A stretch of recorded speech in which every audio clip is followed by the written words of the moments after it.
usar a mesma lógica dele do mousezinho aqui sem fio, enfim.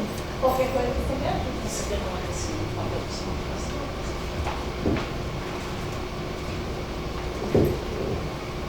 Bom, vamos começar. Bom, então a ideia aqui é um total diálogo com a apresentação anterior, é conversar um pouco sobre o trabalho como determinante no processo saúde e doença, a partir das contribuições de algumas pesquisas internacionais, mas sobretudo a enquete europeia sobre condição de trabalho. Bom, eu sou Ana Cláudia, já começou, da escola do Diese. Então, bom, eu trabalho no Diese há uns 25 anos, mais ou menos.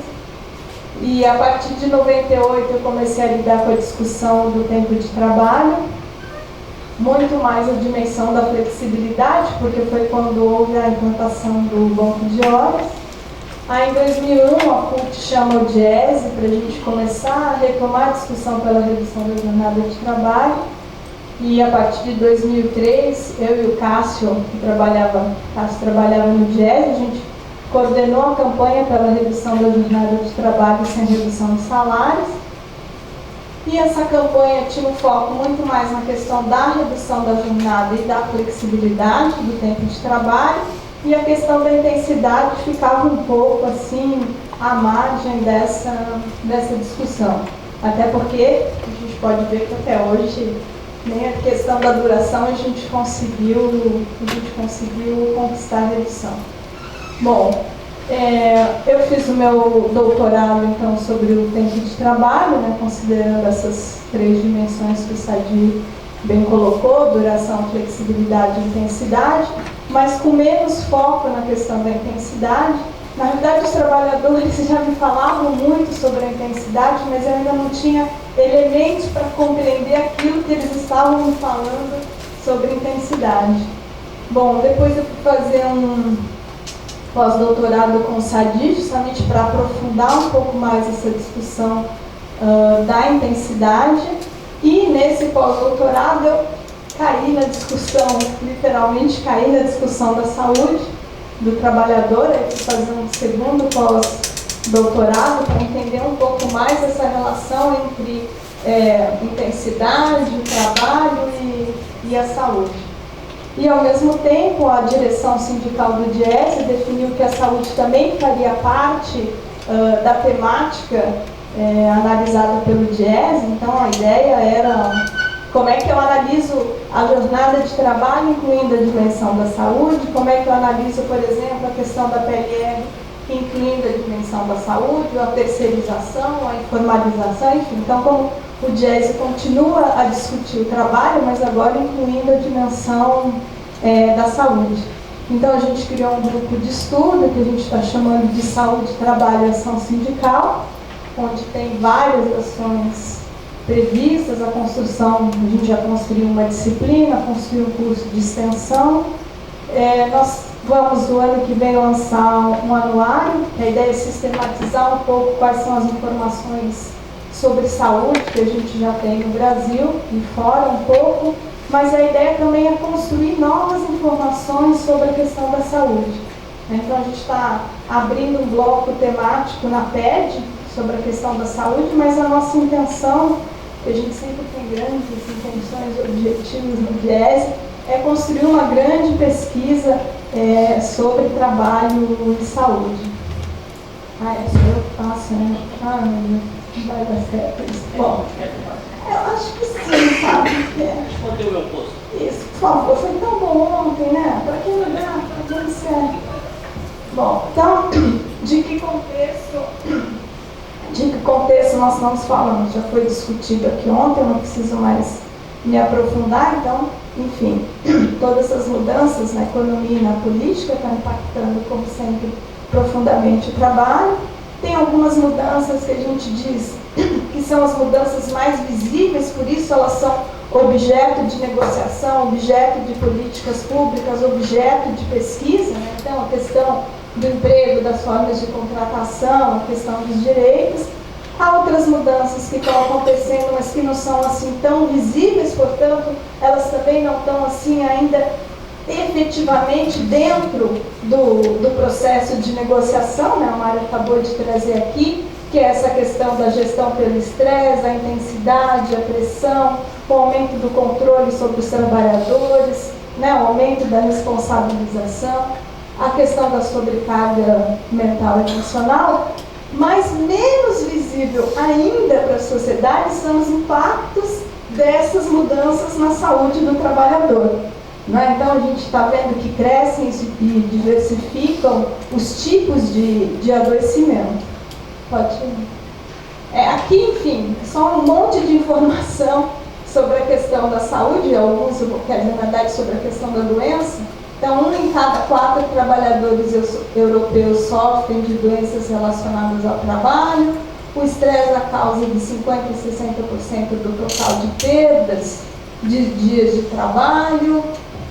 O número de acidentes e tragédias se traduz na perda de 42 milhões de jornadas. O custo. Aqui também, em relação ao Brasil, há em torno de 12.500 casos por ano de afastamento por transtorno mental. Esses que são contabilizados, né, porque a gente sabe que, infelizmente, a gente tem uma subnotificação enorme em relação aos adoecimentos do trabalho, sobretudo os adoecimentos que a gente pode chamar de mentais e emocionais. A lesão por esforço repetitivo é a segunda causa do afastamento. E a cada 100 trabalhadores na região sudeste, um é portador de LEPR. Bom, no geral, o que a gente vê? Né? Que quando a saúde dos trabalhadores é tratada do ponto de vista político, sindical, ele fica um pouco, né, nas consequências. Né? Isso que o Mário já trouxe. Então, eu olho, na verdade, eu não discuto a saúde, né? Eu discuto a doença. Então, olho os dados de adoecimento, de acidente, sempre do ponto de vista do indivíduo. E as causas do adoecimento, né, que é o trabalho, ele fica ali, né, como um objeto privado do capital. Né? Então, se eu penso o trabalho a partir da organização, gestão das relações, das condições e do ambiente, normalmente o que se olha um pouco são as condições e um pouco o ambiente físico de trabalho, mas o resto realmente é do capital, né? O capital que gere o trabalho. E quando a gente olha do ponto de vista da ação sindical, eu não vou me aprofundar, a gente tem um estudo enorme que a gente está fazendo agora, porque no DIESE a gente tem um banco de greves e um banco de acordos e convenções coletivas. Então a gente foi olhar nesses dois bancos para ver como que a questão da saúde do trabalhador aparece nas greves e aparece nos acordos. Então, ver se o foco ainda são as consequências do adoecimento ou se em algum momento o trabalho aparece como objeto de discussão, ou seja, será que se discute ritmo, intensidade, inovação, etc, etc? Então, muito rapidamente aqui a gente vê que nas greves aparecem mais essas questões de local de trabalho, que é banheiro, local para se alimentar, enfim, essas coisas muito básicas, condições de segurança e, claro, insalubridade, periculosidade e a questão financeira. Né? Então, não estou discutindo a saúde, mas eu estou discutindo a compensação para o adoecimento. E, quando a gente olha as cláusulas sobre saúde do trabalhador, é mais ou menos a mesma coisa. E muitas dessas cláusulas que estão aqui, na verdade, elas estão repetindo o que está na legislação. Além de tudo, está repetindo o que está na legislação.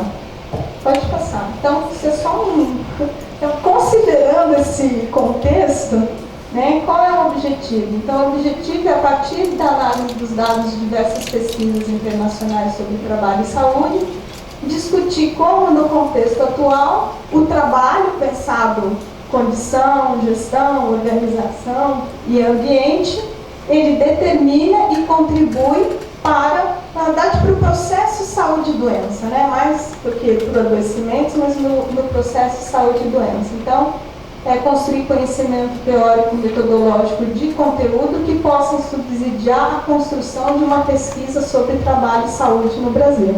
A gente tem algumas pesquisas sobre adoecimento, né? O IBGE, mesmo em 2008, ele fez um bloco específico, então você consegue captar que os trabalhadores estão adoecendo, mas você não sabe por que os trabalhadores estão adoecendo. E o terceiro objetivo, evidente, porque nós estamos no DIESE, né? Então, é que essa pesquisa possa ser utilizada pelos atores nos diversos espaços de atuação sindical. Então, a ideia dessa pesquisa é objetivar as cargas de trabalho e seus efeitos, desgastes sobre os trabalhadores, porque nós estamos falando de, entre aspas, um novo tipo de adoecimento, quer dizer, você continua tendo adoecimento, entre aspas, tradicional, né, que é causado por questões físicas, né, então contato com agentes químicos, a questão do ambiente, de ser muito quente, não ter luz, etc. Mas você está aparecendo um novo tipo de adoecimento, até porque os trabalhadores não estão mais concentrados no setor da indústria, mas também estão no setor de serviço. Portanto, é uma outra lógica de trabalho e que tem consequência um novo tipo de adoecimento e que é muito mais difícil você objetivar esse adoecimento, porque ele não é causado por um risco, ele é causado por um conjunto.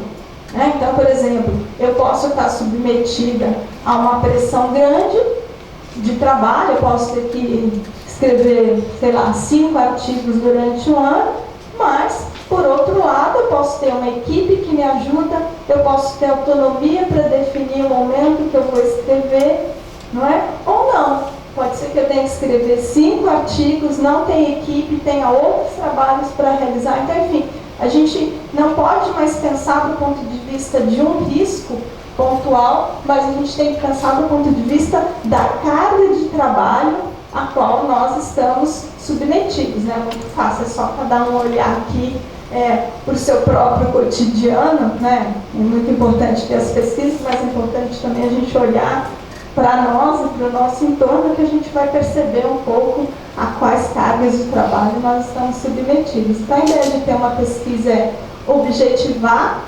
entre aspas, sempre, né, essa carga de trabalho e, sobretudo, contribuir para a visibilidade do adoecimento vinculado ao trabalho. E explicitar que as doenças decorrentes do trabalho são um problema coletivo. Não é um problema do indivíduo, mas é um problema coletivo, é um problema do trabalho, é um problema social. Evidentemente que uma pesquisa quantitativa ela nunca vai substituir a ação e a pesquisa local, não é? Uma pesquisa qualitativa, um estudo de caso, as grandes pesquisas não têm de jeito nenhum esse objetivo, pelo contrário, ela vai servir de mais subsídios para essas ações mais qualitativas. Bom, aqui, não, nem esquece, é só para falar que são todas essas pesquisas que eu estou estudando, são pesquisas internacionais, porque como eu falei, no Brasil a gente não tem pesquisas, então tem um conjunto de pesquisas chilenas, belgas, francesas, enfim. Mas, sobretudo, a enquete europeia sobre condições de trabalho, que é dela que eu vou falar um pouquinho mais. E aqui no final, uma pesquisa sobre risco psicossocial no trabalho. Na verdade, quando eu estava na França fazendo o pós-doc, eu estava dentro da DARES, que é um instituto de pesquisa do Ministério do Trabalho, onde você tinha um grupo de intelectuais que estuda a questão da intensidade do adoecimento, médicos do trabalho, inspetores do trabalho e pesquisadores, que ficaram 2 anos discutindo a construção de uma pesquisa sobre risco psicossocial. Discussão essa que começa em 2008, justamente a partir dos suicídios que começaram a acontecer na França, né, na Peugeot, no Correios, na Orange. E nesse momento, o suicídio, o que ele faz? Ele dá visibilidade para um problema que está acontecendo no local de trabalho. E nesse momento o governo fala, opa, peraí, alguma coisa está acontecendo no local de trabalho que está tendo como resultado o suicídio dos trabalhadores. Então se cria um grupo coordenado pelo Goulart, que também estava presente o Deju, o Clô, enfim, vários intelectuais para começar a entender um pouco como o trabalho estava se organizando no contexto atual. E uma das ações que sai desse grupo é justamente a construção de uma pesquisa sobre risco psicossocial no trabalho, e eu participei no ano dessa discussão, e o ano que vem essa pesquisa vai a campo. Na realidade, eles podem, entre aspas, se dar o luxo de construir uma pesquisa específica sobre risco psicossocial, porque lá já existem várias pesquisas sobre saúde, várias pesquisas sobre condição de trabalho, e etc, etc. Bom, acho que a ideia, ao começar a olhar essas pesquisas, era entender como que elas se organizam do ponto de vista teórico, metodológico, e conhecer os seus resultados. Quer dizer, qual era a concepção de trabalho que está nessas pesquisas? Qual é a concepção de sujeito? Não é? Qual é a concepção de saúde que está nessas pesquisas? Essa era a ideia. Então, bom, tem várias discussões, não vou me aprofundar, evidentemente. Uma discussão que está muito presente, claro, é da intensidade